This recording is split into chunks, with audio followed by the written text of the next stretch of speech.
Hai guys, jumpa lagi dengan Pionir Insight, channel yang mengulik cerita para pionir dunia.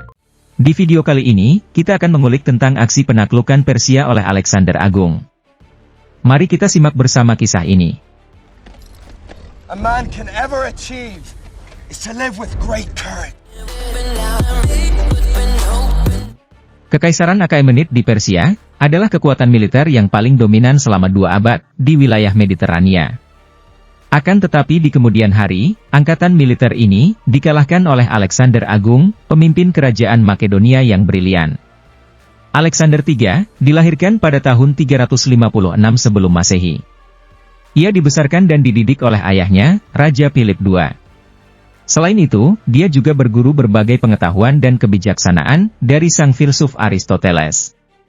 Hal ini menjadikan Alexander sebagai seorang imperialis yang tangguh, yang mampu menggabungkan keunggulan pasukan dengan kecerdasan taktis yang luar biasa.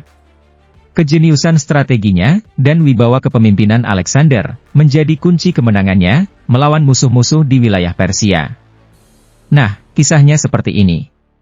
Ketika ayahnya Philip II mati terbunuh, maka otomatis Alexander naik tahta sebagai raja baru dan panglima tertinggi pasukan Makedonia. Dan segera setelah itu, ia dengan tegas menyatakan niatnya untuk melanjutkan rencana penaklukan Kekaisaran Persia yang telah direncanakan oleh ayahnya. Hingga pada tahun 334 sebelum Masehi, Alexander memulai kampanye penaklukannya ke Persia. Pertempuran di Gaugamela antara pasukan Alexander dari Makedonia dengan pasukan Darius III dari Persia tak terelakkan lagi. Pada waktu itu, Alexander hanya memiliki 50.000 tentara, dan harus berhadapan dengan pasukan Raja Darius III, yang membawa 250.000 tentara Persia. Menghadapi hal itu, Alexander gak gentar ataupun mundur. Dia berpikir keras dan menggunakan kecerdasan taktisnya. Alexander lalu menyusun formasi perangnya dengan bentuk serupa busur, di mana kedua sayap formasinya ditariknya ke belakang. Pada waktu pertempuran dimulai, Alexander lalu memerintahkan serangan dari barisan depannya, ke arah sayap kanan dari pasukan Persia. Nah, pada waktu itu, Darius menjadi cemas akan pertahanan pasukannya di sisi kiri. Darius lalu mengirimkan kavaleri-kavaleri terbaiknya untuk mengamankan sisi kirinya. Alexander pun secara tak terduga menjawabnya, dengan menyerang balik menggunakan tentara bayaran, yang telah ditempatkannya di sayap kanannya.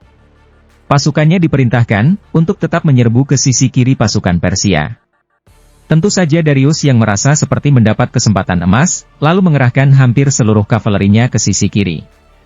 Mereka diperintahkan untuk membabat habis semua serdadu Alexander, yang seakan-akan melakukan serangan bunuh diri, untuk dibantai oleh regu terbaik Persia, yang saat itu berada di sisi kiri. Nah, pada saat itulah, waktu bagi Alexander dan pasukan intinya, untuk menembus formasi Persia di bagian lain yang longgar. Hal ini menyebabkan barisan perang Persia menjadi kebingungan, karena kekacauan komando dan formasi tempur.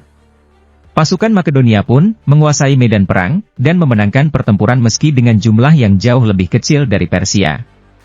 Kehilafan Darius dalam menafsirkan taktik perang yang digunakan Alexander, menyebabkan kekalahan di pihak Persia. Ya, Alexander memang menggunakan pengorbanan pion.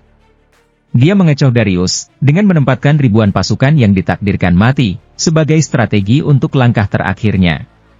Demikianlah pada masa selanjutnya, pertempuran di Gaugamela ini, dianggap sebagai momen krusial, dalam perjalanan penaklukan Alexander, terhadap Kekaisaran Persia. Dan hal ini pula yang menjadikan Alexander, sebagai salah satu pemimpin militer, yang paling ikonik dalam sejarah. Sekian kisah penaklukan Kekaisaran Persia oleh Alexander yang Agung, sampai jumpa di video selanjutnya.